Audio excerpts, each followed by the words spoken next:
ये कार्यक्रम सत्य घटनाओं से प्रेरित है। जिनके साथ ये घटनाएं घटी उसकी वास्तविकता उन्हीं तक सीमित है।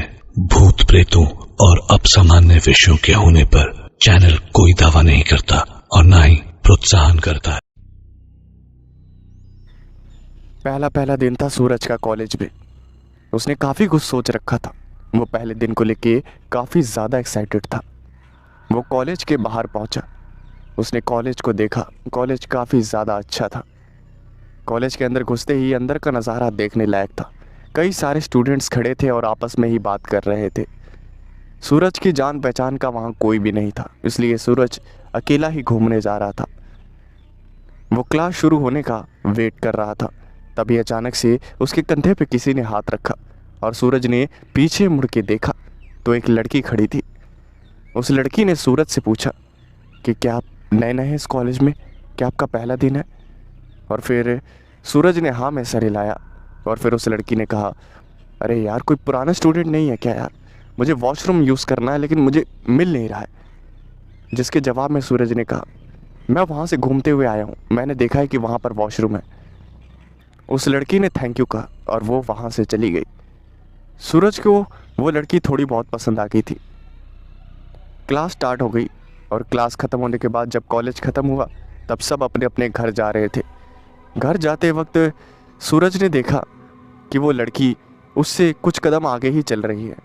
और फिर सूरज ने उस लड़की को रोका और उस लड़की को रोकते हुए कहा, कैसा गया आपका पहला दिन कॉलेज में? जिसके जवाब में उस लड़की ने कहा कि अच्छा गया, आप बताओ। और सूरज ने भी कह दिया, हाँ अच्छा गया। जैसा सोचा था वैसा ही था। थोड़ा बहुत नर्वस लग रहा था, ऐसा लग रहा था जैसे केजी में एडमिशन लिया है मैंने पहली बार। और ये बात सुन के वो लड़की हंसने लगी।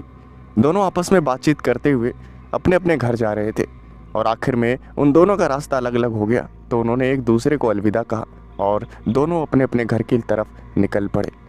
ऐसे ही कई सारे दिन बीते और दोनों में काफ़ी अच्छी दोस्ती हो गई और दोस्ती आगे चल के प्यार में बदल गई। दोनों ने एक साथ कॉलेज ख़त्म किया और जॉब करने लगे। उनकी उम्र हो चुकी थी। अब वो दोनों सोच रहे थे कि शादी कर ली जाए। जॉब करने के बाद जब सूरज के पास पैसे इकट्ठे हो गए तब उन्होंने आपस में शादी कर ली। और फिर शादी के पहले साल सब कुछ अच्छा चलता रहा, लेकिन जैसे ही दूसरा साल लगा सब कुछ अजीब होता चला गया। सूरज रोज़ ऑफिस से काम करके आता थका हारा तो वो देखता कि घर की हालत ख़राब पड़ी रहती थी, ना ही सफाई ना कुछ। लेकिन सूरज बहुत प्यार करता था उस लड़की से, इसलिए वो उसे कभी डांटता नहीं था। एक रात जब वो घर आया तो उसने देखा कि उसके घर के दरवाजे पे ताला लगा हुआ है। उसने उस लड़की को फ़ोन किया और जैसे ही सामने से उस लड़की ने फ़ोन उठाया तब सूरज ने कहा, अरे संजना कहाँ हो यार, मैं यहाँ घर के बाहर वेट कर रहा हूँ, अभी अभी ऑफिस से आया हूँ, तुम कहाँ चली गई? जिसके जवाब में संजना ने कहा कि चाबी वहाँ एक प्लांट है उसके नीचे रखी हुई है, मेरे को आने में लेट हो जाएगा।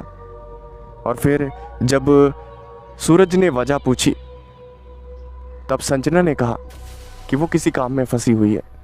और सूरज को लगा कि चलो कोई बात नहीं, काम में फंसी हुई है तो लेट तो कभी कभार हो ही जाता है। सूरज ने उस प्लांट के नीचे देखा तो चाबी रखी हुई थी। चाबी से उसने घर का दरवाज़ा खोला और घर का दरवाज़ा खोलते ही वो अंदर घुसा। वो आसपास देखने लगा तो घर की हालत थोड़ी बहुत ख़राब थी। सूरज ने सोचा कि पहले घर की हालत थोड़ी सही कर लेता हूँ, फिर आराम करूँगा। पिलोज इधर उधर बिखरे पड़े थे और सामान इधर उधर भी रखा हुआ था। सामान को अपनी सही जगह रखकर पिलो को एकदम सेट करके फिर सूरज ने सांस ली और बाथरूम में फ़्रेश होने के लिए चला गया। फ़्रेश होने के बाद जब वो वापस घर के अंदर आया तब उसने महसूस किया कि एक अलग से परफ्यूम की खुशबू आ रही है। और उस परफ्यूम की खुशबू को सूंघकर काफ़ी ज़्यादा हैरानी हो रही थी सूरज को, क्योंकि उस परफ्यूम का इस्तेमाल उसके घर में कोई नहीं करता था। जो परफ्यूम संजना यूज़ करती थी उस परफ्यूम की खुशबू को सूरज अच्छी तरह से जानता था। और सूरज जो खुद परफ्यूम यूज़ करता था उसकी खुशबू भी सूरज को अच्छी तरह से पता थी, लेकिन ये कोई नई खुशबू थी। फिर सूरज ने सोचा कि शायद संजना ही कोई नया परफ्यूम लाई होगी, इसमें इतना सोचने वाली कोई बात नहीं है, इसलिए उसने इस बात को इग्नोर किया। देखते ही देखते रात के 11 बज गए और सूरज को चिंता होने लगी। सूरज ने वापस से कॉल किया और जैसे ही संजना ने कॉल उठाया तो सूरज ने कहा, अरे कहाँ हो, इतनी रात हो गई है, अब घर आना है कि नहीं आना? जिसके जवाब में संजना ने कहा, मैं काम में फंसी हुई, मैं सुबह आऊँगी, मैं काम में फंसी हुई हूँ। और ये कहकर संजना ने कॉल को काट दिया और ये बात सूरज को बिल्कुल पसंद नहीं आई। आखिर ऐसा कौन सा काम है जो इतनी रात को उसे बाहर रहना पड़ रहा है? ये बात सूरज को बिल्कुल पसंद नहीं आ रही थी। उसने खाना खाया और बेडरूम में सोने के लिए चला गया। तकरीबन रात के 2 बजे घर की डोरबेल किसी ने बजाई और जब घर की डोरबेल बजी तब सूरज की आंखें खुली और सूरज ने बाहर जाकर की होल से झाँक कर देखा तो संजना आई हुई थी। तब सूरज ने दरवाज़ा खोला और जो उसने देखा उसे देखकर उसे काफ़ी ज़्यादा गुस्सा आया। उसने देखा कि संजना नशे में थी, जिसे देखकर सूरज ने चिल्लाते हुए कहा, यह है तुम्हारा ज़रूरी काम? ये है? हाँ, इस काम में फंसी हुई थी, ये करने गई थी? तुम्हारे पास दिमाग है कि नहीं? एक तो इतनी रात को बाहर और ऊपर से बदबू आ रही है तुमसे। संजना नशे में थी। संजना ने नशे में ही कहा कि वो जो मर्जी करेगी, तुम कुछ भी नहीं बोलोगे। और ये कहकर वो घर में घुस गई और वो इतनी ज़्यादा नशे में थी कि उसे ठीक से चला भी नहीं जा रहा था। जैसे तैसे सूरज ने उसे उठाया और बेड पर लेटा दिया। सूरज को काफ़ी ज़्यादा गुस्सा आ रहा था, लेकिन सूरज को इतना पता था कि अभी नशे में है, अभी कुछ बोलूँगा तो फ़ायदा नहीं है, सुबह जब होश में आएगी तब बोलूँगा। सुबह हुई और फिर संजना की आँख खुली और संजना ने सूरज से कहा, आज ऑफिस नहीं गए?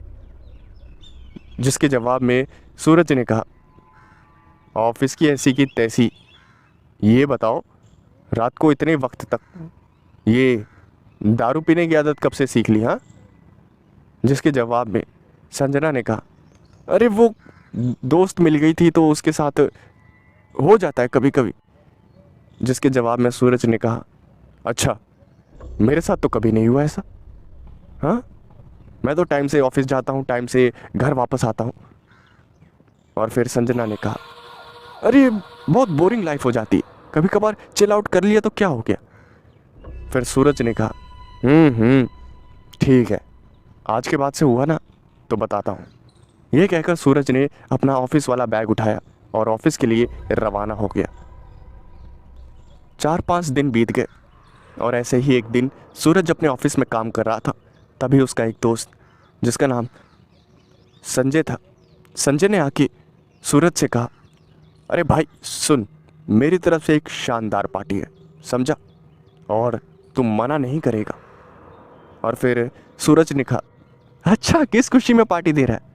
और फिर संजय ने कहा, अरे छोड़ना यार, मेरे दोस्त ने एक बहुत ही बढ़िया बार खोला है और गजब की पार्टी होती है उसके अंदर। ओपनिंग के VIP पास है मेरे पास और तू ही तो मेरा बेस्ट फ्रेंड है जिसके साथ मैं जा सकता हूँ। आज रात चलेंगे, ठीक है? और फिर सूरज ने खुशी खुशी हाँ कह दी। रात के तकरीबन 8 बजे थे। तभी सूरज ने सोचा कि चलो फ़ोन कर लेता हूँ घर पे, कहना भी ज़रूरी है कि उसे आने में लेट हो जाएगा।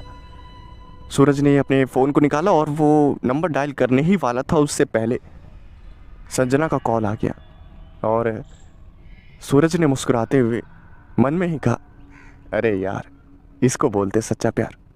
और फिर सूरज ने कॉल को उठाया और तभी सामने से आवाज़ आई, अरे सुनो, मेरी दोस्त को कुछ अर्जेंट काम आ गया है, मैं उसके साथ जा रही हूँ। चाबी मैंने उसी प्लांट के नीचे रखी हुई है और मुझे आने में देर हो जाएगी। हाँ? और फिर सूरज ने कहा, अरे कौन से काम, आखिर काम तो बताओ। और फिर संजना ने कहा, अरे है कोई काम, मैं आके सब बताऊंगी। और फिर सूरज ने कहा, ठीक है। और फिर सूरज ने कॉल को काट दिया और वो संजय के साथ पार्टी करने के लिए वहाँ चला गया। और फिर सूरज संजय के साथ पार्टी करने के लिए उस डांस बार में पहुंचा, जहां का नज़ारा देखने लायक। कई सारे लोग आए हुए थे, हर कोई एंजॉय कर रहा था और माहौल को एंजॉय करते हुए सूरज भी देख रहा था। सूरज भी एक कुर्सी पर बैठ गया और आसपास का नज़ारा लेने लगा। संजय तभी उसके पास आया और संजय ने सूरज की तरफ एक गिलास बढ़ाया और कहा, ये ले, जी ले अपनी ज़िंदगी, ऑफिस के काम से परेशान हो गए हम दोनों। और फिर सूरज ने कहा, अरे तूने तो मेरे मन की बात कह दी। और वो दोनों मिलके पीने लगे। पीते पीते तभी अचानक से संजय के हाथ से गिलास छूट कर नीचे गिर गया और गिलास टूट गया। सूरज ने देखा तो कहा, अरे ज़्यादा नशा हो गया भाई को, हाँ ज़्यादा नशा हो गया, गिलास भी नहीं पकड़ा जा रहा। अब इससे ज़्यादा मत पियो, समझ गया, वरना दिक्कत हो जाएगी। और फिर संजय ने कहा, अबे नशा हुआ नहीं है, उतर गया है, पीछे देख। और फिर सूरज ने कहा, नशा उतर गया, क्यों? और फिर सूरज ने पीछे मुड़ के देखा तो उसने जो देखा उसे देखकर उसकी आंखें गुस्से से लाल हो गई। उसने देखा कि संजना उसी पार्टी में, उसी डांस बार में थी और वहाँ पर डांस कर रही थी, और जिसे देखकर सूरज की आंखें गुस्से से लाल हो गई। सूरज उठने ही वाला था, तभी संजय ने उसका हाथ पकड़ा और संजय ने कहा, रुक रुक, अभी बिना कुछ सोचे समझे मत कर, समझा? और फिर सूरज ने कहा, अरे क्या सोचना समझना है, मेरी आंखों के सामने है, देख कैसे नाच रही है। मेरे को कह रही थी कि इसके दोस्त को कोई ज़रूरी काम है तो उसके पास जा रही है। और फिर संजय ने कहा, अरे अभी जाके पकड़ेगा तो 1000 बहाने बनाएगी, ऐसी लड़कियों को मैं अच्छी तरह से जानता हूँ। एक काम कर, चुपचाप जैसे तैसे कंट्रोल करके बैठा रहा, देख अभी कुछ करेंगे तो ये बहाने बनाएगी पक्का। अभी थोड़ी देर रुक, इसकी हकीकत अपने आप सामने आ जाएगी। सूरज खून का घूंट पीकर वहीं पर चुपचाप बैठा रहा और अपनी बीवी को वहाँ नाचते हुए देखता रहा। कई सारे लड़कों के बीच में वो अकेली नाच रही थी, जिसे देखकर सूरज गुस्से से लाल हुआ जा रहा था, लेकिन अपने दोस्त संजय के कहने पर उसने जैसे तैसे अपने आप को कंट्रोल कर रखा था। तभी अचानक से वो एक लड़की के साथ वहाँ से चली गई और फिर संजय ने कहा, चल चल चल चल चल, यही असली मौका है, इसको रंगे हाथ पकड़ेंगे। और फिर संजय और सूरज एक साथ चले गए। उन्होंने देखा कि वो डांस बार से बाहर जा रहे हैं और फिर वो दोनों भी डांस बार से बाहर निकले। सूरज और संजय छुपते हुए संजना का और उस लड़के का पीछा कर रहे थे। और फिर संजय और सूरज पीछा करते करते पार्किंग में पहुंच गए। पार्किंग में ढेर सारी कार लगी हुई थी और उसी एक कार में संजना और वो लड़का बैठ गए। और उसके बाद का नज़ारा देखकर सूरज का कलेजा फट गया। संजय और सूरज ने जो देखा उसे देखकर दोनों की आंखों में आंसू आ गए। सूरज का तो मानो जैसे कलेजा ही फट गया था। उसके दिमाग में सब कुछ फ्लैशबैक की तरह चल रहा था कि वो मासूम सी लड़की जो उसे कॉलेज के पहले दिन मिली थी, वो आज इतनी बिगड़ चुकी है कि वो उसी को धोखा दे रही है। जिस लड़की को उसने शरीफ समझ के शादी करी थी, आज वो इतनी बुरी और बिगड़ैल बन जाएगी। सूरज को यकीन ही नहीं हो रहा था। सूरज ने फैसला कर लिया कि वो संजना को जान से मार देगा, जिसके लिए उसने एक बड़ा सा पत्थर उठाया और वो गाड़ी की तरफ बढ़ने ही वाला था। तभी अचानक से संजय ने सूरज का हाथ पकड़ा और सूरज का हाथ पकड़ते हुए कहा, अबे रुक, पागल हो गया? जिसके जवाब में सूरज ने कहा, हाँ मैं पागल हो गया हूँ, देख नहीं रहा कैसे शर्म आ रही है देखकर, मत कर, मार तू जान से इसको। फिर संजय ने कहा, हाँ मार दे, जा मार दे, और फिर क्या होगा? जेल में चला जाएगा, समझा? जो तेरी उम्र है ना, सारी उम्र बीत जाएगी जेल में, समझा? और फिर सूरज रोने लगा और सूरज ने रोते हुए कहा, अरे यार तो क्या करूं, अपनी बीवी को ऐसे किसी और के साथ कैसे देखूं? जिसके जवाब में संजय ने कहा। बीवी? अबे बीवी? मैं ऐसियों को रखेल भी नहीं रखना चाहिए, समझा क्या? सुन मेरी बात, ये पकड़ कैमरा और वीडियो रिकॉर्ड कर। अरे यार पकड़, रुक मैं ही करता हूँ। यह कहकर संजय ने वीडियो रिकॉर्ड कर ली और जो जो गाड़ी में हो रहा था सबकी रिकॉर्डिंग उसने कैमरे में रख ली। और फिर उसने सूरज से कहा, इस रिकॉर्डिंग को संभाल के रखियो, मैं इसे तेरे फ़ोन में शेयर कर रहा हूँ और एक कॉपी मेरे पास सेफ रहेगी किसी मुसीबत के लिए। देख मैं तेरा दोस्त हूँ, मेरे को ये रिकॉर्डिंग रखते हुए अच्छा नहीं लग रहा, लेकिन मैं तेरा भला चाहता हूँ सिर्फ, और जैसा जैसा मैं कहूँगा वैसा वैसा कर। ऐसी लड़कियों को ना ज़िंदगी में रखना पाप है। अब ये वो नहीं रही जिससे तूने प्यार किया था, समझ गया? इसलिए इसको अब लात मार के निकाल दे और अपनी ज़िंदगी की एक नई शुरुआत कर। जिसके जवाब में सूरज ने कहा, अरे कैसे करूँ नई शुरुआत? और फिर संजय ने कहा, अरे बेवकूफ़, कल सुबह जब ये घर पहुँचेगी ना नशे में, तो कल ऑफिस मत आइयो, छुट्टी ले लियो, मैं बॉस से कह दूँगा। और फिर डिवोर्स के पेपर, जब इसका नशा उतर जाए तब डिवोर्स के पेपर इसके मुंह पे मारियो, समझा? और रीज़न बिल्कुल मत बताइयो, समझा ना? और फिर सूरज ने कहा, इससे क्या होगा? अगर मैंने इससे डिवोर्स मांगा तो हो सकता है ये कोर्ट में चली जाए। और फिर संजय ने कहा, उसके लिए मैं बैठा हूँ, चुपचाप से जो मैं कह रहा हूँ वैसा कर। संजय के कहने पर सूरज ने वैसा वैसा ही किया। सुबह सुबह उसने ऑफिस की छुट्टी ले ली और फिर वो इंतज़ार में बैठा हुआ था कि कब संजना आए। और तकरीबन सुबह के 6 बजे संजना घर में आई। घर में आकर उसका वही हाल था, वो नशे में थी। संजना ने काफ़ी ज़्यादा पी रखी थी, जैसे तैसे लड़खड़ाते हुए वो बेड पे गिर गई। सूरज को गुस्सा तो काफ़ी ज़्यादा आ रहा था, लेकिन उसने संजय की बातों को याद रखते हुए अपने दिमाग को कंट्रोल में कर रखा था। और फिर दोपहर के 12 बज गए। दोपहर के 12 बजे संजना की आंखें खुली और उसने आसपास देखा और उसने सूरज से कहा, आज तुम ऑफिस नहीं गए? और फिर सूरज ने डिवोर्स के पेपर जो कि उसने पहले से रेडी कर रखे थे और उस पर अपने साइन कर दिए थे, उन पेपर्स को संजना के मुंह पे मारा।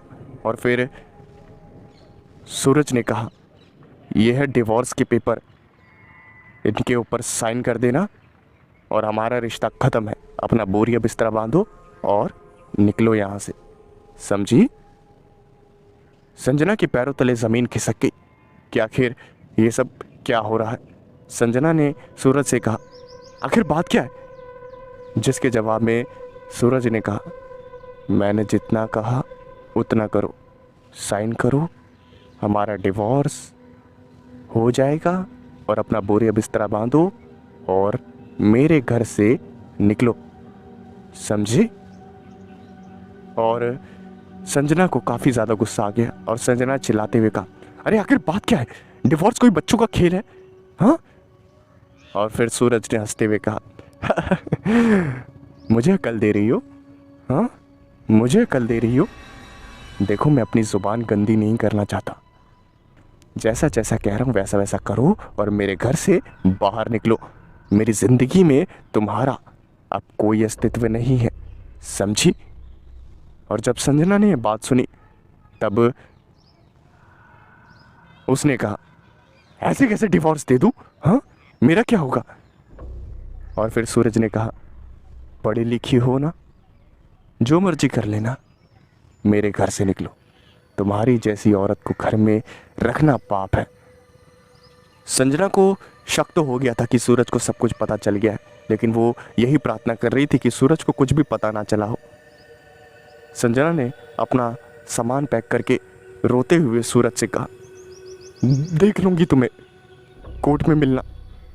और संजना वहाँ से चली गई। सूरज के दिमाग में एक सुकून आया, लेकिन वो सुकून ज़्यादा दिन के लिए नहीं था। 2 दिन बाद ही कोर्ट की तरफ से सूरज को बुलावा आ गया और इस बात से उसे ज़्यादा हैरानी नहीं थी।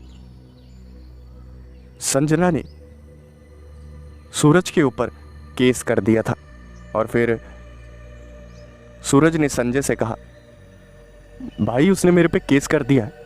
जिसके जवाब में संजय ने कहा, तो ठीक है, करने दे, डर किस बात का है, तू तो सही है ना अपनी जगह, घबराने की कोई बात नहीं है, सीना चौड़ा करके जा, मैं भी आऊँगा तेरे साथ, देखता हूँ क्या कर लेगी तेरा। और ये कहकर उसने फ़ोन रख दिया। जब तारीख आई तब सूरज कोर्ट में पहुंचा और फिर जज ने कहा, आपकी वाइफ का कहना है कि आपने बिना किसी वजह इनको तलाक दे दिया, क्या ये सच है? जिसके जवाब में सूरज ने ना में सर हिलाया। और फिर जज ने कहा, अच्छा तो आपके पास वजह है, तो आप वजह बताएंगे? कोर्ट की कार्रवाई शुरू होने से पहले संजय और सूरज आपस में मिले थे और संजय ने सूरज को सब कुछ सिखा रखा था कि आखिर कैसे क्या बोलना है। और उसी को फॉलो करते हुए सूरज ने कहा कि जज साहब, मैं वजह बताने दिखा दूंगा, बस आप मुझे इस बात का आश्वासन दीजिए कि ये औरत अपनी बात पे कायम रहेगी। और फिर सूरज ने संजना से पूछा कि क्या तुम्हें पक्का यकीन है कि कोई वजह नहीं है हमारे डिवोर्स की? तब संजना के पसीने छूट गए, लेकिन उसे पता था कि अगर वो अपनी ज़बान से पलटेगी तब केस उल्टा हो जाएगा, इसलिए उसने घबराते हुए कहा, नहीं। और फिर एक बार फिर से सूरज ने कहा, तुमने कोई ऐसा काम नहीं किया जिसकी वजह से हमारा डिवोर्स हो। और फिर वापस से घबराते हुए संजना ने कहा, नहीं। और फिर सूरज ने कहा, सर आपने इसकी बात सुन ली है, अब मेरी बात सुनिए नहीं, देखिए। सूरज ने अपना फ़ोन निकाला और वही वीडियो प्ले करके जज के सामने प्रेजेंट कर दिया। और जब जज ने देखा तो उसे भी अपनी आंखों पर यह विश्वास नहीं हुआ। और उस वीडियो को देखने के बाद जज ने फ़ोन को वापस किया और जज ने कहा, ये डिवोर्स मंजूर है। और फिर सूरज ने कहा, सर जी डिवोर्स मंजूर तो है, लेकिन इसको मैं 1 रुपया नहीं दूंगा, रीज़न आपके सामने है। और फिर जज ने सूरज के हक़ में फ़ैसला सुनाया। संजना को भी वो वीडियो दिखाई गई, जिसे देखने के बाद संजना ने शर्म से गर्दन झुका ली। उसके पास कोई जवाब नहीं था, उसका मुंह बंद हो चुका था, वो बोले तो बोले क्या, उसका जो भांडा था वो सबके सामने फूट चुका था। सूरज खुशी खुशी कोर्ट से निकला और अपने दोस्त संजय के गले लग गया। और फिर संजय ने कहा, देखा, अगर तूने उस रात संजना को मार दिया होता तब तो तू जेल में जाता। हाँ, अब तो तेरा उस लड़की से पीछा भी छूट गया। अरे तेरी उम्र ही कितनी है यार, बहुत लड़कियां आएंगी, तो बस अपने काम में ध्यान दे और मस्त रह, समझा। सूरज की ज़िंदगी बच चुकी थी। वो काफ़ी ज़्यादा खुश था कि उसने संजय की बातों पे यकीन किया और संजय की बातों को फॉलो किया। सूरज अपने घर पहुंच गया। कई दिन बीते और एक रात उसके घर का दरवाज़ा किसी ने खटखटाया। सूरज दरवाजे के पास गया और उसने दरवाज़ा खोला तो उसने जो देखा उसे देखकर उसे काफ़ी ज़्यादा गुस्सा आया। उसने देखा कि संजना उसके घर के दरवाजे के बाहर खड़ी थी और संजना ने रोते हुए, हाथ जोड़ते हुए सूरज से कहा, मुझे माफ़ कर दो, मुझे वापस अपना लो, वरना मैं जान दे दूंगी। लेकिन सूरज नहीं माना। सूरज ने घर का दरवाज़ा बंद कर दिया और घर का दरवाज़ा बंद करके बोला, तुम्हारी जैसी औरतें प्यार के लायक नहीं होती, अच्छा यही होगा कि चली जाओ यहाँ से, तुम्हारा मेरा कोई रिश्ता नहीं है, और अगली बार मेरे घर आई तो मैं पुलिस को बुला लूँगा। सूरज ने ये कह तो दिया था, लेकिन अंदर ही अंदर वो भी रो रहा था। वो भी काफ़ी ज़्यादा प्यार करता था संजना से, लेकिन संजना की हकीकत देखकर वो पूरी तरह से टूट चुका था। वो दिन रात अब संजना की याद में डूबने लगा था। वो जितनी भी कोशिश करता था उसकी यादों से बाहर नहीं निकल पाता था, रोता रहता था। वो सोचता तो था कि अपनी ज़िंदगी को नए सिरे से शुरू करेगा, लेकिन संजना की यादें उसे जीने नहीं देती थी। और एक रात इन्हीं सब चीज़ों से परेशान होकर वो आत्महत्या करने के लिए अपनी कार को लेकर एक जंगल में चला गया और उसने सोचा कि एक नदी में कूद के जान दे देगा। और एक नदी के सामने वो कई घंटों तक बैठा रहा और कब शाम के 6 बजे से रात के 11 बज गए उसे कुछ भी पता नहीं चला। वो बस वहीं बैठकर रोता रहा और आखिर में उसने फैसला किया कि वो पानी में कूदकर अपनी जान दे देगा। और उसने ऐसा ही किया। वो पानी में कूद गया और पानी में गहराइयों में जाने लगा। उसकी आंखें धीरे धीरे बंद होने लगी और वही हुआ जो होना था। वो बेहोश हो गया। उसकी आंखें जब खुली तब उसने देखा कि एक लड़की उसके सामने खड़ी है और उसने सूरज को देखते हुए कहा, आप ठीक तो हैं? जिसके जवाब में सूरज उठा और उसने आसपास देखा तो एक अलग ही जगह पे था। और उसने उस लड़की से कहा, तुम कौन हो? और मैं तो सुसाइड करने आया था, तुमने मुझे क्यों बचाया? और फिर उस लड़की ने कहा, हे भगवान, आप आत्महत्या करने आए थे? आप पागल हैं क्या? मुझे लगा कि यहीं आप गलती से गिर गए हैं, लेकिन आत्महत्या? आपका दिमाग खराब हो गया है। और सूरज रोने लगा। वो लड़की समझ गई कि सूरज के साथ बहुत बुरा हुआ है। उस लड़की ने अपना नाम अंजलि बताया और फिर अंजलि ने कहा, आखिर आप आत्महत्या करना क्यों चाहते हैं? ऐसा क्या हो गया आपके साथ? सूरज ने उसे सारी बातें बताई और फिर अंजलि ने कहा, अरे तो आप भूल जाइए ना उस लड़की को। क्यों आप एक लड़की के लिए अपनी जान देने पे तुले हुए हैं? इतना आसान नहीं है। काफ़ी कोशिश की, नहीं भूल पाया, और जब बर्दाश्त नहीं हुआ तो आत्महत्या करने चलाया। और फिर अंजलि ने कहा, देखिए ज़िंदगी बहुत मुश्किल से मिलती है और आप तो अच्छे घर के दिख रहे हैं। आप ऐसा बेवकूफ़ी भरा कदम कैसे उठा सकते हैं? आप एक काम करिए, मेरे साथ चलिए, कुछ दिन शहर से दूर रहिए, प्रकृति के साथ रहिए, ताज़ी हवा में सांस लीजिए। मैं आपको यकीन दिलाती हूँ कि आप सारी जो परेशानियाँ हैं उनको भूल जाएंगे। अंजलि सूरज को अपने घर लेकर आ गई। उसका घर जंगलों के बीचों बीच था। सूरज उस घर में गया और उसने अंदर का नज़ारा देखा तो घर के अंदर ज़्यादा कुछ नहीं था। एक लकड़ी की चारपाई थी और एक चटाई थी और एक मटका, जिसे देखकर सूरज ने कहा, तुम्हारे घर में टीवी तक नहीं है? और फिर अंजलि ने नामे सर हिलाया और उसने हंसते हुए कहा, अरे टीवी? मेरे पास इतना सब तो है, टीवी का क्या करूँगी? सूरज ने अंजलि से कहा, क्या तुम खुश हो इस ज़िंदगी से? तुम्हारे पास तो कुछ भी नहीं है। और फिर अंजलि ने कहा, अरे है तो, ये घर है और क्या चाहिए मेरे को? खाना मिल जाता है 2 वक्त का। सूरज हैरान हो गया कि सूरज के पास इतना कुछ है, इतना पैसा है, सब कुछ अच्छा है, फिर भी वो अपनी जान देने के लिए आ गया, वो भी एक लड़की के लिए। और यहाँ इस लड़की के पास ये मटका, ये लकड़ी की चारपाई और एक चटाई है।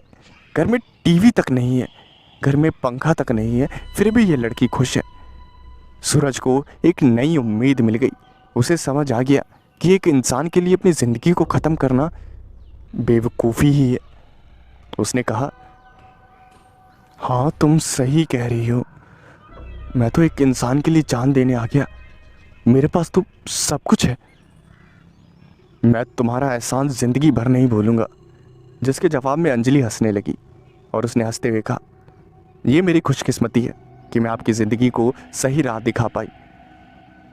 आपको कभी भी मेरी ज़रूरत पड़े ना तो आ जाना, मैं रात के वक्त आपको यहीं मिलूंगी। और फिर सूरज ने कहा, रात के वक्त सिर्फ? क्यों, सुबह कहाँ?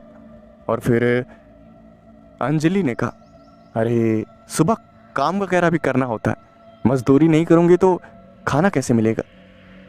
और सूरज ये सुन के काफ़ी ज़्यादा हैरान हो गया कि मजदूरी करने के बाद भी ये लड़की इतना खुश है। सूरज ने पूछा, तुम्हारे माँ बाप नहीं है? जिसके जवाब में अंजलि ने कहा, वो बचपन में ही गुजर गए। जिसे सुनकर सूरज को काफ़ी ज़्यादा बुरा लगा और सूरज ने अंजलि से कहा, मैं मिलने आऊँगा तुमसे। अब तुम इस दुनिया में अकेली नहीं हो। मैं तुम्हारा बेस्ट फ्रेंड बनूंगा, हाँ? जिसके जवाब में वो लड़की हंसने लगी। उन दोनों ने आपस में काफ़ी बातचीत करी और फिर सूरज वहाँ से चला गया। सूरज काफ़ी खुश था। उसने अपनी ज़िंदगी में वापस से कम बैक किया, वापस से ऑफिस जाने लगा और खुशम खुश रहने लगा। उसकी ज़िंदगी में एक नई खुशी दौड़ पड़ी थी। सूरज के अंदर एक नई ताकत उठ चुकी थी। उसे खुशी का सही मतलब समझ आ गया था। वो अपनी ज़िंदगी को काफ़ी अच्छी तरह से जी रहा था। तभी एक शाम वापस से संजना सूरज को दिखाई दी और संजना ने सूरज का रास्ता रोकते हुए कहा, क्यों नहीं मान रहे हो? अपना लो ना, अब हो गया जो होना था। और फिर सूरज ने संजना को ऐसे इग्नोर किया जैसे संजना वहाँ पर हो ही ना। सूरज अपने घर वापस आ गया। रात हुई तकरीबन 8 बजे थे और फिर सूरज ने सोचा, क्यों ना अंजलि से एक बार मिल लिया जाए। शाम हो चुकी है, उसकी छुट्टी भी हो गई होगी, अपने घर पे आ गई होगी। इसलिए सूरज ने अपनी कार को उठाया और चल पड़ा उसके घर की तरफ। घर का रास्ता उसे ठीक ठीक याद नहीं था, इसलिए उसने किसी से पूछा, अरे वो जंगल में एक घर है ना, मुझे वहाँ जाना है। मैं रास्ता थोड़ा भटक गया हूँ, मेरे को याद तो था लेकिन यहाँ से लेफ्ट लेना है या राइट लेना है। जिसके जवाब में उस आदमी ने कहा, तुम्हारा दिमाग खराब हो गया है, तुम्हें उस जंगल के बीचों बीच वाले घर में जाना है। अरे मूर्ख, वो एक यक्षिणी का घर है, समझे? तुम्हारा सारा खून पी जाएगी वो। जिसके जवाब में उस सूरज ने कहा, अरे अंकल, जब नहीं पता है तो मना कर दो, काहे को ज्ञान दे रहे हो, फालतू का बकवास करते हैं। यह कहकर सूरज ने गाड़ी को आगे बढ़ाया और उसने जैसे तैसे घर को ढूंढ लिया। सूरज ने घर का दरवाज़ा खटखटाया और दरवाज़ा किसी ने खोला। अंजलि ने मुस्कुराते हुए कहा, याद आ गई आखिर अपनी इस दोस्त की, मुझे तो लगा भूल गए होगे मेरे को। जिसके जवाब में सूरज ने, अरे ऐसे कैसे, तुम तो इतनी अच्छी दोस्त हो मेरी, तुम्हें कैसे भूल जाऊंगा? तुमने मेरी जान बचाई है, मैं ज़िंदगी भर तुम्हें नहीं भूल सकता। और फिर अंजलि हंसने लगी। उन दोनों ने आपस में काफ़ी बातचीत करी और सूरज जितना ज़्यादा खुश कभी नहीं था जितना वो उस दिन था। उसने काफ़ी बातचीत करी और वहाँ से वापस अपने घर आ गया। कुछ ही दिनों बाद उसकी जॉब किसी कारण से चली गई, जिसकी वजह से उसके पास पैसों की बहुत कमी हो गई। सूरज को कुछ भी समझ नहीं आ रहा था कि आखिर क्या किया जाए। वो वापस से अंजलि के पास पहुंचा। उसे लगा कि दिल की बातें करेगा तो हल्का महसूस करेगा, इसलिए अपनी दोस्त के पास वो वापस चल पड़ा। वो वापस से उसी जंगल में पहुंचा और घर के बाहर जाकर उसने दरवाज़ा खटखटाया और अंजलि ने हमेशा की तरह दरवाज़ा खोला और हंसते हुए सूरज का स्वागत किया। सूरज वहाँ रखी हुई चारपाई पे बैठ गया और उसने मुस्कुराते हुए कहा, और बताओ कैसी चल रही है ज़िंदगी? और फिर अंजलि ने कहा, वही मजदूरी, तुम बताओ। और फिर सूरज ने कहा, अरे यार मेरी तो जॉब चली गई, पैसों की इतनी तंगी है कि पूछो ही मत, क्या करे, अच्छा बुरा वक्त तो चलता ही रहता है, कुछ ही दिनों में नई जॉब लग जाएगी। और फिर अंजलि ने कहा, तब तक क्या करोगे? पैसे तो शायद कम ही होंगे तुम्हारे पास। और फिर सूरज ने कहा, हाँ पैसों की कमी तो है, खैर और बताओ क्या बना रही हो खाने में? और फिर अंजलि ने कहा, ये सब छोड़ो, खाना तो बन ही रहा है जो बन रहा है। और ये कहकर अंजलि ने अपने घर में से और उसने कुछ पैसे निकाले जो कि बहुत ज़्यादा थे और उन पैसों को सूरज की तरफ बढ़ाते हुए कहा, ये लो, इसे रख लो, जब तक तुम्हारी नई जॉब ना लगे तुम इनसे काम चला लो। और फिर सूरज ने कहा, अरे तुम्हारा दिमाग ख़राब हो गया, मैं तुम्हारे पैसे कैसे ले सकता हूँ? ना ना ना ना, मैं अरेंज कर लूँगा, कोई बात नहीं है। और फिर अंजलि ने कहा, कैसे दोस्त हो तुम? मैं तो तुम्हारी दोस्त हूँ ना, मदद नहीं कर सकती क्या तुम्हारी? तुम्हारी जान भी बचाई है तो पैसे देने में क्या जाता है? और फिर सूरज ने कहा, अरे तुम इतनी मेहनत से मजदूरी करके पैसा कमाती हो, तुम्हारे पैसे ना ना ना ना ना मैं नहीं ले सकता। और फिर अंजलि ने कहा, मेरे पास पैसों की कोई कमी नहीं है, तुम्हें जितना चाहिए पैसा तुम ले सकते हो।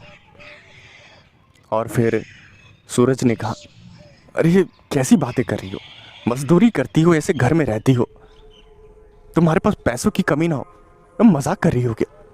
और तभी अचानक से अंजलि हंसने लगी और उसने हंसते हुए कहा, अरे रख लो पैसे, वरना मैं नाराज हो जाऊंगी, कभी बात नहीं करूंगी। सूरज ने ना चाहते हुए भी पैसों को रख लिया, लेकिन उसे समझ नहीं आ रहा था कि इसके पास पैसे आ कहाँ से रही है। कुछ ही दिनों बाद सूरज को नई जॉब मिल गई और वो काफ़ी ज़्यादा खुश था। वो एहसानमंद था अंजलि का। सूरज वापस से अंजलि के घर में पहुंचा और दरवाज़ा खटखटाने लगा। काफ़ी देर बाद भी दरवाज़ा नहीं खोला किसी ने। सूरज को चिंता होने लगी कि आखिर दरवाज़ा क्यों नहीं खोल रही अंजलि, कहीं कुछ उल्टा सीधा तो नहीं हो गया। काफ़ी बुरे बुरे ख्याल आ रहे थे सूरज को।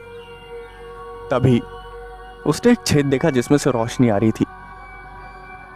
संजय ने उस छेद में देख लिया और उसने जो देखा उसे देखकर उसे अपनी आंखों पर यकीन नहीं हुआ।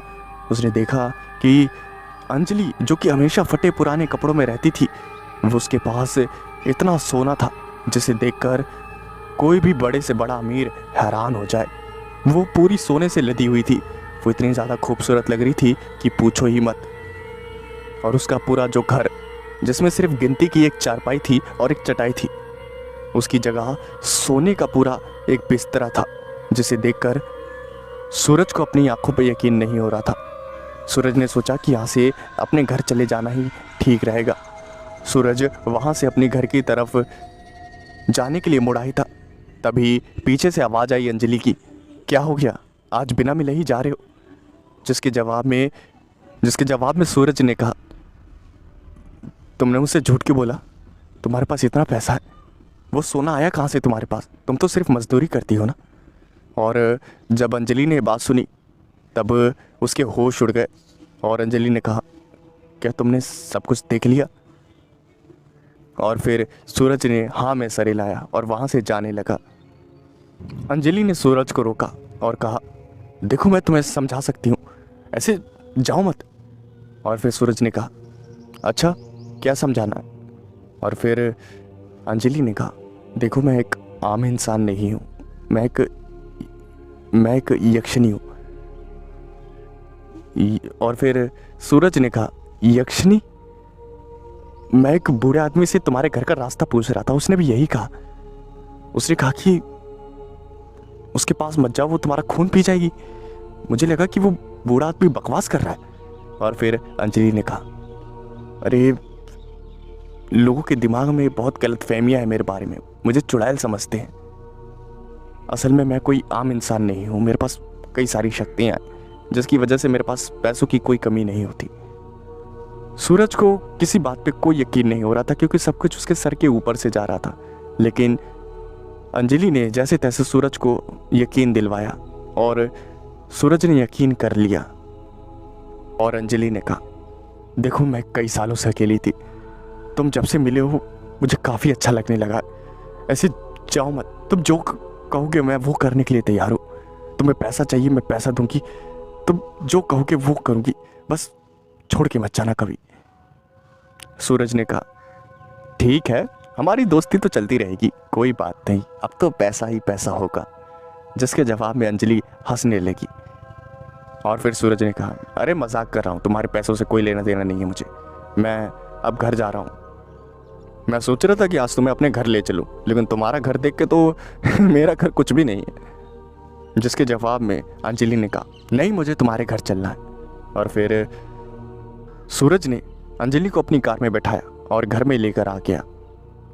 वो दोनों साथ में मिलकर खाना खा रहे थे, तभी अचानक से उसके घर का दरवाज़ा फिर किसी ने खटखटाया। सूरज के हाथों में खाना लगा हुआ था, जिसकी वजह से वो दरवाज़ा नहीं खोल पाता। और फिर अंजलि ने कहा, रुको मैं खोलती हूँ। और फिर अंजलि दरवाजे की तरफ बढ़ी और उसने दरवाजे को खोला। और फिर कि दरवाजे के बाहर और कोई नहीं, संजना खड़ी थी। संजना की आंखों में आंसू थे। और फिर संजना ने जब उस लड़की को यानी कि अंजलि को देखा तो संजना ने चिल्लाते हुए कहा, अच्छा मतलब कुछ दिनों में दूसरी भी बना ली?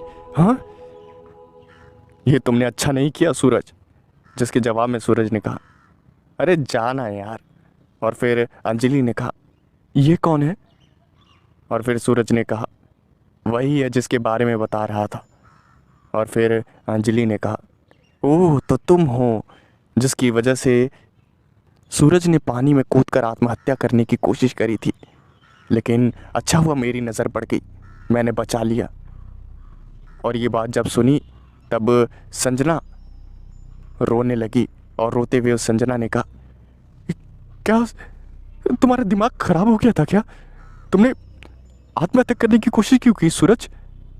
और फिर अंजलि ने कहा, तुम्हारी वजह से ही की थी, वो तो मैंने बचा लिया, और अब क्या करने आई हो? उस वक्त कार में तो कोई ख्याल नहीं आया। और फिर संजना ने रोते हुए सूरज से कहा, अच्छा तो तुम अब मेरी की गई एक गलती का पूरी दुनिया में ढिंढोरा पीट रहे हो, इसे भी बता दिया। और फिर अंजलि ने कहा, क्या तुम इसे गलती मानती हो, इतने बड़े धोखे को? और फिर सूरज ने चिल्लाते हुए कहा, अरे मेरा पीछा छोड़ दे, छोड़ दे, मैं धोखेबाजों को दूसरा मौका नहीं देता, चली जा मेरी ज़िंदगी से, समझी? और संजना रोते हुए वहाँ से चली गई। और जब वो वहाँ से चली गई, सूरज भी खाना खाते खाते रो पड़ा, क्योंकि वो जितनी भी कोशिश कर लेता उसके दिल में थोड़ा बहुत प्यार तो था ही संजना के लिए। वो रोने लगा, जिसे देखकर अंजलि को भी काफ़ी बुरा लगा।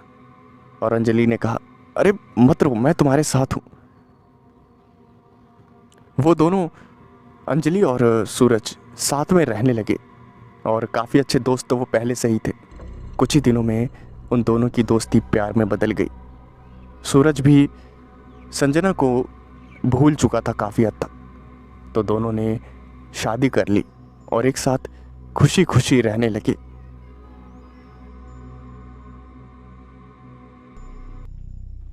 सुभाष रात के वक्त ड्राइविंग करता हुआ अपने घर वापस आ रहा था ऑफिस से। उसका जो ऑफिस था वो कई किलोमीटर दूर था, तकरीबन 1.5 घंटे का रास्ता था।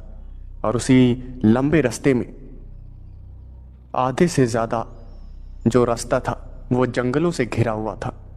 जंगलों से बीच से निकलती हुई रोड थी एक, जिसके ऊपर कार ड्राइव करता हुआ सुभाष अपने घर वापस आ रहा था। कार ड्राइव करते करते उसे काफ़ी ज़्यादा नींद आ रही थी, क्योंकि उस दिन ऑफिस में कुछ ज़्यादा काम था और काम कर कर के सुभाष काफ़ी ज़्यादा थक चुका था, जिसकी वजह से उसे नींद आ रही थी। तभी अचानक से उसने नींद की एक झपकी ले ली, जिसकी वजह से उसकी गाड़ी डिसबैलेंस हो गई और एक पेड़ से जा ठुकी। पेड़ से जा ठुकने की वजह से गाड़ी वहीं बंद हो गई और सुभाष के सर में भी हल्की सी चोट लग गई। लेकिन शुक्र की बात तो ये है कि ज़्यादा चोट नहीं लगी थी और ना ही गाड़ी पे ज़्यादा नुकसान पहुंचा था। सुभाष ने गाड़ी से उतर के देखा, गाड़ी की हालत ज़्यादा ख़राब नहीं हुई थी, थोड़ा सा डेंट पड़ गया था, टक्कर ज़्यादा ज़ोरदार नहीं थी। जितना भी गाड़ी का नुकसान हुआ था सुभाष उसे देख ही रहा था। तभी अचानक से उसे जंगल के अंदर से एक लड़की के रोने की आवाज़ आई। जब उसने लड़की के रोने की आवाज़ सुनी तब सुभाष काफ़ी ज़्यादा चौंक गया कि इतने सुनसान जंगल से भरे रास्ते पे आखिर लड़की के रोने की आवाज़ कहाँ से आ रही है। और सुभाष ने उसी आवाज़ का पीछा किया। सुभाष उस जंगल के अंदर घुस गया उस आवाज़ का पीछा करते करते। आवाज़ का पीछा करते करते जब वो उस आवाज़ के पास पहुंचा तब उसने देखा कि एक नदी है और नदी के पास में ही एक लड़की जिसकी उम्र तकरीबन 21 से 22 साल होगी, वो वहीं बैठकर रो रही है और नदी में लगातार देखे जा रही है। सुभाष को काफ़ी ज़्यादा अजीब लगा। सुभाष ने उस लड़की से कहा, क्या आपको कोई मदद की ज़रूरत है? और जैसे ही उस लड़की ने सुभाष को देखा, वो लड़की काफ़ी ज़्यादा घबरा गई और उसने पानी में छलांग लगा दी। उस लड़की को तैरना नहीं आता था, जिसकी वजह से वो डूबने लगी। और फिर सुभाष ने बिना किसी देरी किए उस नदी में छलांग लगा दी और फिर उस लड़की को लेकर बाहर निकला। उस लड़की को सुभाष ने किनारे पर रखा और कहा, तुम्हारा दिमाग खराब है? मैं तुम्हारी मदद करने के लिए आया हूँ और तुम सीधा मुझे देखकर नदी में कूद गई। क्या हुआ ऐसा आखिर? जिसके जवाब में उस लड़की ने कहा कि उसे आत्महत्या करनी है। और फिर जब सुभाष ने यह सुना तब सुभाष ने कहा, आत्महत्या क्यों? जिसके जवाब में उस लड़की ने कहा कि वो एक लड़के से प्यार करती थी और उस लड़के ने उसे धोखा दे दिया और किसी और के साथ शादी कर ली। और जब सुभाष ने यह बात सुनी तब उसकी हंसी निकल गई और उसने हंसते हुए कहा, अच्छा अच्छा अच्छा, तो किसी लड़के ने तुम्हें धोखा दे दिया इसलिए तुम यहां पर आ गई, और वो भी आत्महत्या करने के लिए। वाह वाह वाह, क्या दिमाग है तुम्हारा। दिमाग है भी या नहीं है अंदर? एक खाली लेके घूमती हो। आज के ज़माने में भी कोई सच्चा प्यार कर सकता है क्या? मेरी बात मानो, अपने घर वापस चली जाओ, समझ गई? ये सच्चा प्यार वगैरह ना फिल्मों में होता है। तुमने शायद कर लिया सच्चा प्यार, लेकिन क्या मिला बदले में? धोखा ना। इसलिए हाँ, अपने फ्यूचर पे ध्यान दो। पढ़ाई वगैरह करती हो कि नहीं करती? जिसके जवाब में उस लड़की ने हाँ में सर हिलाया। और फिर सुभाष ने कहा, अच्छी बात है, पढ़ाई पे ध्यान दो और चलो मेरी गाड़ी में, मैं तुम्हें तुम्हारे घर तक छोड़ देता हूँ, लेकिन एक प्रॉमिस करो कि आगे से कभी भी सुसाइड करने की कोशिश नहीं करोगी, समझी? जिसके जवाब में उस लड़की ने बताया कि उसके माँ बाप उससे बहुत ज़्यादा नाराज़ हैं। अगर वो घर वापस गई तो उसके माँ बाप उसे जान से मार देंगे। और फिर जब सुभाष ने ये बात सुनी तब सुभाष ने कहा, अरे ये सब कहने की बातें होती है। वो थोड़ी देर नाराज़ रहेंगे, कुछ दिन गुस्सा रहेंगे, लेकिन ठीक हो जाएगा सब कुछ आखिर में। चलो मैं तुम्हें छोड़ देता हूँ तुम्हारे घर तक। और वो लड़की मान नहीं रही थी घर जाने के लिए। और फिर सुभाष ने कहा, अच्छा चलो ठीक है, तुम्हें घर नहीं जाना तो मेरी बात सुनो, कितनी पढ़ी लिखी हो? फिर उस लड़की ने अपनी क्वालिफिकेशंस बताई। और फिर सुभाष ने कहा, अच्छा तुम्हारी क्वालिफिकेशंस के हिसाब से मेरे पास जो ऑफिस है उसमें एक जॉब है, तुम उसमें जॉब करो और पैसा कमाओ। पैसा कमाने के बाद जब कुछ बन जाओ तब अपने माँ बाप के पास वापस चली जाना। चलो अभी तो मेरे साथ फिर मेरे ही घर चलो, तुम्हें अपने घर नहीं जाना तो। जब उस लड़की ने बात सुनी तब उसने अपने आंसुओं को पोंछा और सुभाष के साथ चल पड़ी। सुभाष ने अपनी गाड़ी को दिखाया और कहा, ये देखो मेरी गाड़ी ठुक गई, तभी मैं रुका, वरना मैं रुकने नहीं वाला था। वो तो शायद भगवान ने जानबूझ के मेरी गाड़ी ठुकवा दी ताकि मैं तुम्हारी मदद कर पाऊँ, वरना अभी तक तो तुम शायद कूद चुकी होती। चलो जो होता है अच्छे के लिए होता है, चलो बैठ जाओ गाड़ी में। और वो लड़की और सुभाष गाड़ी में बैठ गए और गाड़ी को स्टार्ट करके वहाँ से निकल गए। तकरीबन आधे घंटे बाद सुभाष अपने घर पहुँच गया और अपनी गाड़ी को पार्किंग में लगाकर सुभाष और वो लड़की गाड़ी से उतरे। और सुभाष ने कहा, ये देखो ये है मेरा घर, बहुत मेहनत के बाद मैंने ये बनाया है। हाँ, जब तक तुम अपने पैरों पे खड़ी नहीं हो जाती ये घर तुम्हारा है, समझी? क्या मतलब, मुझे घर से बाहर निकाल दोगी? अरे यार मैं भी रहूँगा एक कोने में, समझी? जब तक तुम अपने पैरों पे खड़ी नहीं हो जाती तब तक तुम यहाँ रह सकती हो, समझी? जिसके जवाब में उस लड़की ने हाँ में सर हिलाया। वो दोनों घर के अंदर चले गए और सुभाष उस लड़की को कुछ बातें बताने लगा। देखो वॉशरूम उस तरफ है और किचन उस तरफ है और फ्रिज देखो सामने लगा हुआ है, वो रहा टीवी, एसी भी वो रहा, रिमोट वगैरह ड्रॉर में रखे हुए हैं। तुम्हें किसी भी चीज़ की ज़रूरत पड़े तो मैंने तुम्हें बता दिया कहाँ कहाँ है, और फिर भी अगर तुम्हें कोई चीज़ ना मिले तो मुझे कह देना। और वो देखो वो सामने वो जो दरवाज़ा दिख रहा है वो तुम्हारा कमरा है, उसमें ज़रूरत का सारा सामान है। मैं तो अकेला रहता हूँ और वो जो कमरा है वो मेरा है, किसी भी चीज़ की ज़रूरत पड़े तो आ जाना। और फिर सुभाष ने कहा, अरे अब क्या रह गया, अरे खाना तो अभी बहुत, कितने बज गए, रात के 10:30, काफ़ी लंबा वक्त हो गया, खाना बनाना अभी बेकार है, टाइम ज़्यादा लग जाएगा। मैं बाहर से ऑर्डर कर देता हूँ, क्या खाना है तुम्हें? उस लड़की ने कुछ कहा नहीं और फिर सुभाष ने कहा, अरे शर्माने की ज़रूरत नहीं, बताओ क्या खाना है। और फिर उस लड़की ने जो उसे खाना था उन सारी चीज़ों का नाम बताया और फिर सुभाष ने कहा, ठीक है मैं ऑर्डर कर देता हूँ, कुछ ही मिनट्स में आ जाएगा। और फिर सुभाष ने अपने फ़ोन को निकाला और खाने को ऑर्डर कर दिया। कुछ ही मिनटों में खाना आ गया और फिर सुभाष ने खाने को डाइनिंग टेबल पे लगा दिया। वो लड़की अभी भी थोड़ा बहुत घबरा रही थी, तो सुभाष ने कहा, क्या हुआ? जिसके जवाब में उस लड़की ने ना में सर हिलाया और कहा, कुछ नहीं। और फिर सुभाष ने कहा, क्या मेरे सर से सींग निकल रही है? और फिर उस लड़की ने ना में सर हिलाया और फिर सुभाष ने कहा, क्या मेरे बड़े बड़े दांत हैं? और फिर उस लड़की ने वापस से ना में सर हिलाया और फिर सुभाष ने कहा, तो आखिर इतना घबराना क्यों है? क्यों घबरा रही हो इतना? हाँ, चिल करो, चिल, ये ज़िंदगी है चिल करने की। देखना कुछ ही टाइम में तुम लायक बन जाओगी और एक अच्छी खासी पोस्ट पे होगी और तुम मेरा शुक्रिया अदा करोगी। याद रखना मेरी बात को। चलो अब खाना खा लो। पता नहीं सुबह से कुछ खाया होगा कि नहीं खाया होगा। उस लड़की ने और सुभाष ने खाना ख़त्म कर दिया और सुभाष अपने रूम में सोने के लिए चला गया। रात के तकरीबन 2 बजे सुभाष का गला सूखने लगा। उसने बेड के पास रखे हुए टेबल पे हाथ घुमाया तो वहाँ पानी के जग में भी पानी ख़त्म हो चुका था। और अब सुभाष ने सोचा कि चलो फ्रिज में पानी की बोतल रखी हुई है, उसे लेकर आया जाए। सुभाष उठा और अपने फ्रिज के पास गया। फ्रिज से उसने एक पानी की बोतल निकाली और उसने उस लड़की के रूम की तरफ देखा तो लाइट जली हुई थी। सुभाष को लगा कि शायद वो लड़की अभी भी जाग रही है, इसलिए वो उस लड़की के रूम में गया और उसने देखा कि लाइट जली हुई है लेकिन वो लड़की सोई हुई है। और जब सुभाष ने देखा तो उसने लाइट का बटन जो है वो स्विच ऑफ कर दिया और वापस से अपने कमरे की ओर बढ़ गया। वो अपने कमरे के अंदर गया और फिर सोने के लिए बेड पर लेट गया।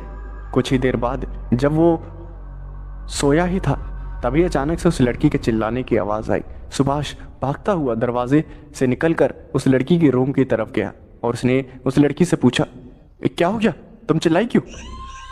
जिसके जवाब में उस लड़की ने कहा कि जब वो सोई थी तो लाइट चालू थी लेकिन जब वो उठी तब अंधेरा देखकर वो घबरा गई। और उस लड़की ने बताया कि अंधेरे से उसे डर लगता है। और फिर सुभाष ने कहा, ठीक है लाइट ऑन कर देता हूँ, लाइट ऑन करके सोना।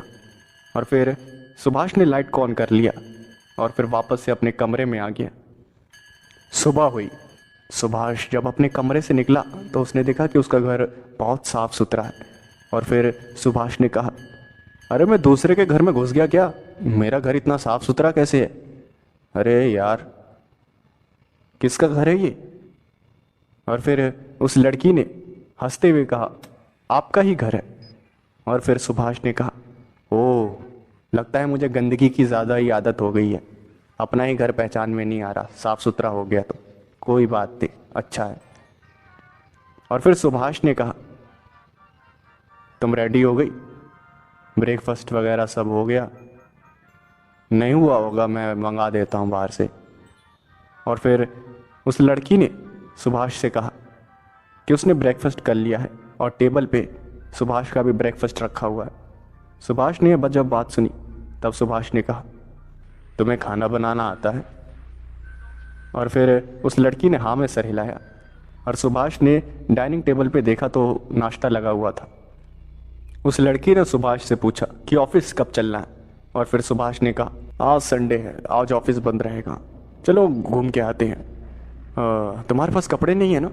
चलो तुम्हें कपड़े दिला देता हूँ, और मुझे भी कुछ नए कपड़े लेने हैं। नाश्ता करने के बाद सुभाष ने कपड़े पहने और फिर वो अपनी गाड़ी के पास चला गया। वो लड़की भी कुछ ही देर में आ गई और वो दोनों बैठकर शॉपिंग मॉल में चले गए। सुभाष ने उस लड़की को ढेर सारे कपड़े दिलाए और खुद भी कई सारे कपड़े खरीद लिए और वापस से घर आ गया। घर आने के बाद वो काफ़ी ज़्यादा बोर फील कर रहा था और फिर उसने कहा, चलो कोई मूवी देख कर आते हैं। और उस लड़की ने हाँ में सर हिलाया। वो उस लड़की को लेकर मूवी देखने के लिए चला गया और फिर मूवी देखने के बाद वो घर वापस आ गए। उन्होंने पूरा दिन काफ़ी एंजॉय किया।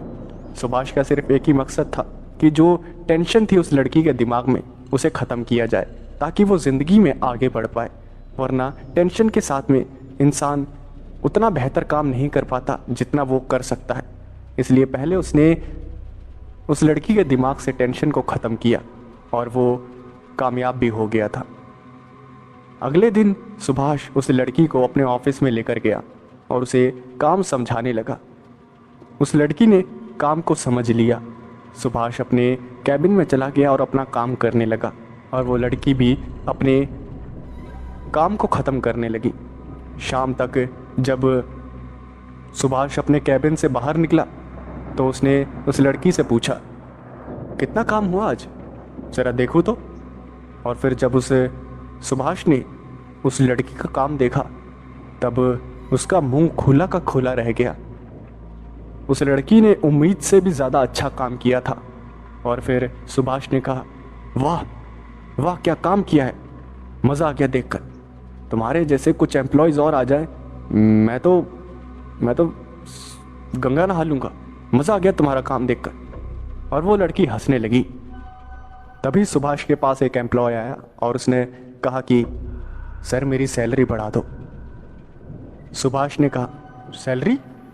अरे भाई काम तो अपना अच्छा कर, सैलरी तो बढ़ा ही दूंगा। और फिर उस एम्प्लॉय ने कहा, सर मैं आपके पास इतने सालों से काम कर रहा हूँ, अब तो कम से कम सैलरी बढ़ा दो।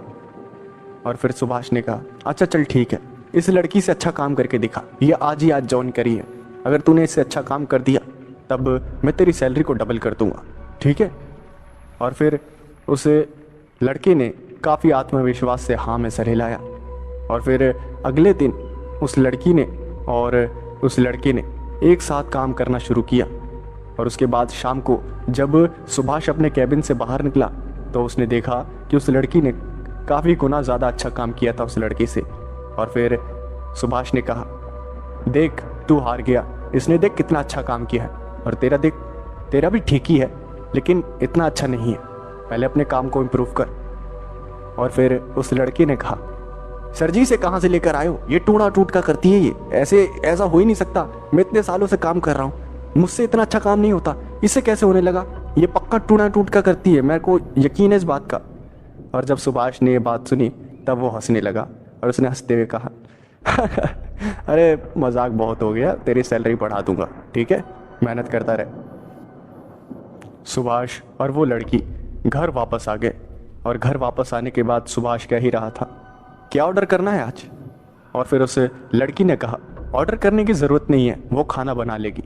और फिर सुभाष ने कहा, तुमने इतना ज़्यादा काम किया ऑफिस में, थक गई होगी, कैसे खाना बना लोगी? और फिर उस लड़की ने कहा, वो बना लेगी। सुभाष को लगा कि शायद ये कुछ ज़्यादा हो जाएगा, इसलिए उसने कहा, देखो ज़रूरत नहीं है, तुमने ऑफिस में वैसे ही बहुत अच्छा काम किया है। और फिर उस लड़की ने कहा कि प्लीज़ खाना बनाने दो, मैं बना लूँगी। और जब सुभाष ने उसकी रिक्वेस्ट सुनी तो कहा, चलो ठीक है तुम्हारी मर्ज़ी। और तकरीबन आधे घंटे में उस लड़की ने खाना तैयार कर दिया।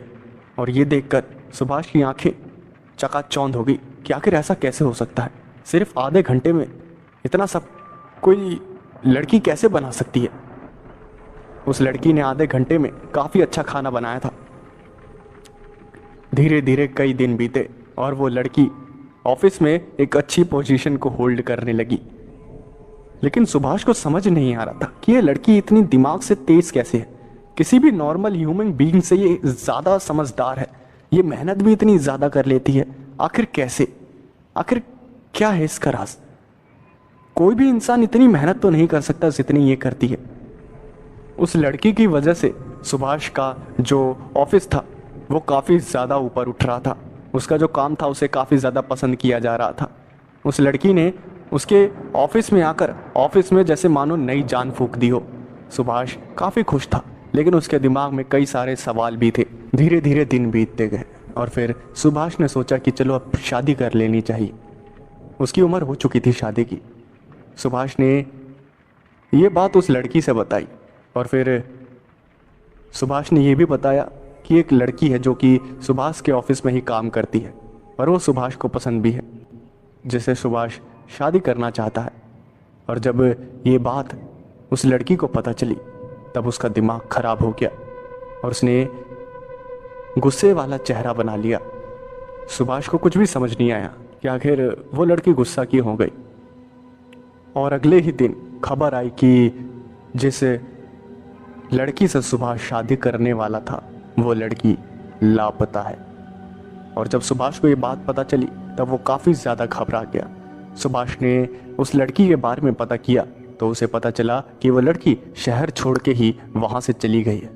सुभाष को कुछ भी समझ नहीं आया कि आखिर ये सब हुआ तो हुआ कैसे। उस लड़की से बात करने पे उसे कुछ भी पता नहीं चला। उस लड़की ने बात करने से ही इनकार कर दिया। अब वो लड़की जो कि सुभाष के साथ रहती थी उसने अच्छी खासी पोजीशन को होल्ड कर लिया था, इसलिए सुभाष ने कहा मेरा जो कहना था वो सच हो गया है। देखो आज तुम काफ़ी अच्छी खासी पोजीशन होल्ड करती हो मेरी कंपनी में, इसलिए मैं तुम्हें एक दूसरा नया घर दे दूंगा, ठीक है? आज से तुम अपने नए घर में रहना। और जब ये बात उस लड़की ने सुनी तब उसने ना में सर हिलाया और उसने कहा कि वो अलग घर में नहीं रहेगी।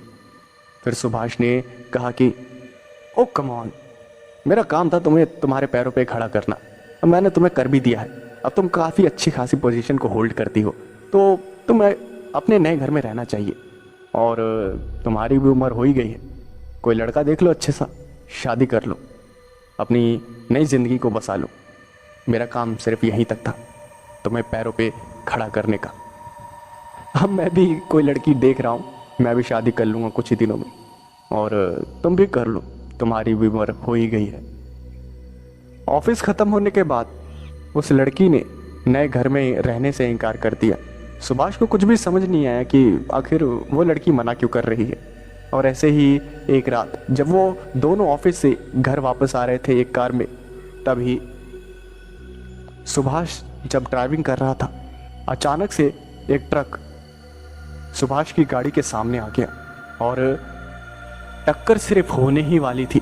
उससे पहले ही सुभाष ने जो देखा उसे देखकर उसके होश उड़ गए। उसने देखा कि उस लड़की की आंखें चमक रही थी और उसने अपने एक हाथ के इशारे से गाड़ी को मोड़ कर रख दिया, जिसकी वजह से टक्कर होने से बच गई। सुभाष ने गाड़ी को साइड में लगाया और उस लड़की से कहा, ये तुमने कैसे किया? क्या किया तुमने? जिसके जवाब में उस लड़की ने कहा, मैंने क्या किया? और फिर सुभाष ने कहा, ज़्यादा भोली मत बनो, मैंने अभी आंखों से देखा, तुम्हारी आंखें से चमक निकल रही थी एक, और तुमने अपने हाथ से कुछ इशारा किया और गाड़ी साइड में हो गई। आखिर क्या किया तुमने? और फिर उस लड़की ने घबराते हुए कहा कि उसने कुछ भी नहीं किया। सुभाष को समझ आ गया था कि इतना हद से ज़्यादा समझदार होना, इतनी मेहनत करना, ये लड़की सिर्फ इसलिए कर पा रही है क्योंकि ये इंसान नहीं है। सुभाष ने उस लड़की से पूछा, तुम आखिर हो कौन? उस लड़की ने कोई जवाब नहीं दिया। सुभाष उसे लेकर घर पहुंचा और फिर शांति से उसने पूछा, अब मुझे सच सच बताओगी, आखिर तुम हो कौन? मुझे तो पहले से ही शक था कि कोई इंसान इतना समझदार कैसे हो सकता है। सालों से काम कर रहे एक्सपीरियंस वाले आदमी से भी तुमने कई गुना ज़्यादा अच्छा काम किया, वो भी कुछ ही दिनों में। तुम रोज़ आकर तकरीबन 9 घंटे की ड्यूटी करने के बाद भी खाना बनाती थी। इतनी मेहनत, इतनी ज़्यादा मेहनत आखिर कोई इंसान तो कर नहीं सकता।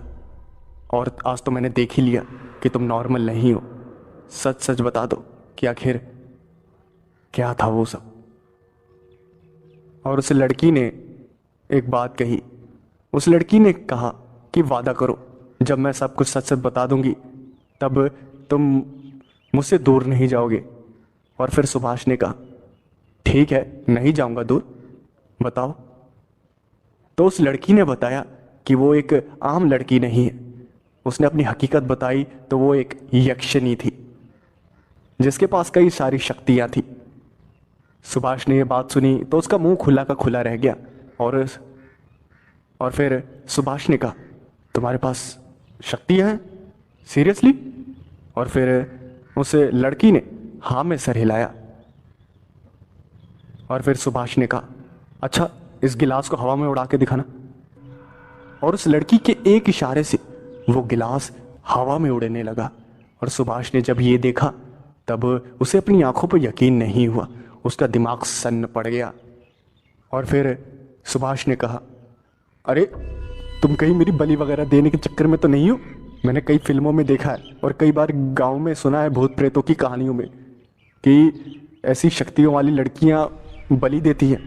कहीं तुम मेरी बलि देना तो नहीं चाहती? और फिर जब ये बात उस लड़की ने सुनी तब उसने रोते हुए कहा कि वो इस बारे में सोच भी नहीं सकती। और फिर सुभाष ने कहा, ठीक है, मैं तुम्हारी सच्चाई को एक्सेप्ट करता हूँ, अब हम साथ नहीं रहेंगे। फिर उस लड़की ने बताया कि वो सुभाष से दूर नहीं हो सकती।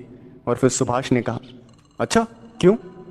और फिर उस लड़की ने बताया कि वो एक अच्छे जीवन साथी की खोज कर रही थी, इसलिए वो रोज़ रात उस जंगल में जाती थी और उस नदी के किनारे रोती थी और इंतज़ार करती थी कि कोई उसकी मदद करने के लिए आए। तो तक ऐसा चलता रहा और आखिरकार सुभाष ही था एक वो जो कि रुका था और उसने काफ़ी अच्छे से उस लड़की को रखा था। और अब उस लड़की को सुभाष से प्यार हो गया था और वो अब सुभाष के बगैर नहीं रहना चाहती थी। और फिर सुभाष ने कहा, ठीक है, तुम्हें मेरे साथ रहना है तो रह लो, लेकिन उससे ज़्यादा कुछ नहीं। और फिर उस लड़की ने रोते हुए कहा कि वो सुभाष से शादी करना चाहती है। और फिर सुभाष ने यह बात सुनी तब सुभाष ने कहा, अरे तुम क्या हो? वो क्या नाम बताया था? यक्षिणी? तुम वो, मैं इंसान हूँ, ऐसा कैसे हो सकता है? और फिर उस लड़की ने कहा कि ये सब उसे नहीं पता, उसे बस सुभाष से शादी करनी है। सुभाष ने शादी से मना कर दिया। और फिर सुभाष ने कहा, उस लड़की से जिससे मैं शादी करने के बारे में सोच रहा था, उसे किसने भगाया? और फिर उस लड़की ने रोते हुए कहा कि उसी ने भगाया था, डराकर। ऐसे कई दिन बीत गए। वो लड़की सुभाष को मनाती रही शादी के लिए, लेकिन सुभाष नहीं माना। और एक सुबह जब वो उठा तब उसने देखा कि वो लड़की उस घर में नहीं है। सुभाष चारों तरफ देखने लगा, सुभाष हर जगह देखने लगा, लेकिन वो लड़की उसे नहीं मिली। सुभाष ने नए घर में भी देखा तो वो लड़की वहाँ भी नहीं थी। सुभाष ने ऑफिस में फ़ोन किया तो वो लड़की वहाँ भी नहीं थी। सुभाष को कुछ भी समझ नहीं आ रहा था कि वो लड़की कहाँ गई।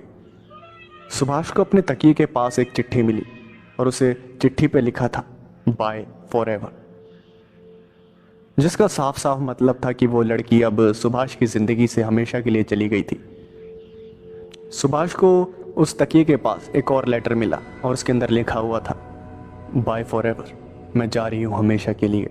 मैंने तुम्हें मनाने की बहुत कोशिश की, लेकिन तुम्हारे दिल में मेरे लिए ज़रा सी भी जगह नहीं है और मुझे लगता है कि मैं सिर्फ तुम्हें परेशान कर रही हूँ, इसलिए मैं तुम्हारी ज़िंदगी से हमेशा के लिए दूर जा रही हूँ। हमेशा खुश रहना, अलविदा। सुभाष ने जब ये चिट्ठियाँ पढ़ी तो वो थोड़ी देर के लिए उदास हो गया। जैसे तैसे उसने अपने आप को संभाला। उसकी ज़िंदगी अब उसे बेकार लगने लगी, क्योंकि उसे उस लड़की की आदत हो चुकी थी। सुबह सुबह उसके हाथों का खाना खाना, उसके साथ बातचीत करना, उसके साथ रहना। लेकिन अचानक से उसके चले जाने से सुभाष के दिल को काफ़ी बड़ा धक्का लगा था। धीरे धीरे ये समस्या बढ़ती गई और सुभाष अपने आप को अकेला मानने लगा और वो डिप्रेशन में जाने लगा। उस लड़की के बगैर सुभाष का रहना मुश्किल हो गया था। वो हमेशा उसी लड़की के बारे में सोचता रहता और एक दिन ऐसा आया कि वो उस लड़की के लिए पागल सा हो गया। वो दिन भर रोता रहता, उसे याद करता रहता और अपने फैसले पे रोता रहता कि आखिर उसने ऐसा फैसला क्यों किया। जब वो उसके पास थी तब सुभाष ने कदर नहीं की, लेकिन अब वो जब हमेशा के लिए चली गई है तब सुभाष उसके बगैर रह नहीं पा रहा है। सुभाष दिन भर रोता रहता और एक रात उसने फैसला किया कि वो इस दर्द भरी ज़िंदगी से अपने आप को छुटकारा दे देगा। उसने एक चाकू उठाया और अपने हाथ की नस को काटने ही वाला था, तभी उसका हाथ काम करना बंद कर दिया और सुभाष जितनी भी ताकत लगा रहा था उसका हाथ हिल ही नहीं रहा था। सुभाष को कुछ भी समझ नहीं आ रहा था कि आखिर ये सब क्या हो रहा है। तभी सुभाष के कानों में एक आवाज़ आई, उसी लड़की की, और उस लड़की ने कहा, मैं यहाँ पर ही हूँ, कहीं नहीं गई। आगे से अपने आप को नुकसान पहुंचाने की सोचना भी मत। और अचानक से वो लड़की सुभाष के सामने आ गई। और जब उस लड़की को सुभाष ने देखा तो सुभाष की आंखों से आंसू आ गए और उसने उस लड़की को गले से लगा लिया। और सुभाष ने कहा कि आगे से जाने की सोचना भी मत। और फिर सुभाष और वो लड़की साथ में रहने लगे और कुछ ही दिनों में उन्होंने शादी कर ली और एक साथ खुशी खुशी अपनी ज़िंदगी बिताने लगे।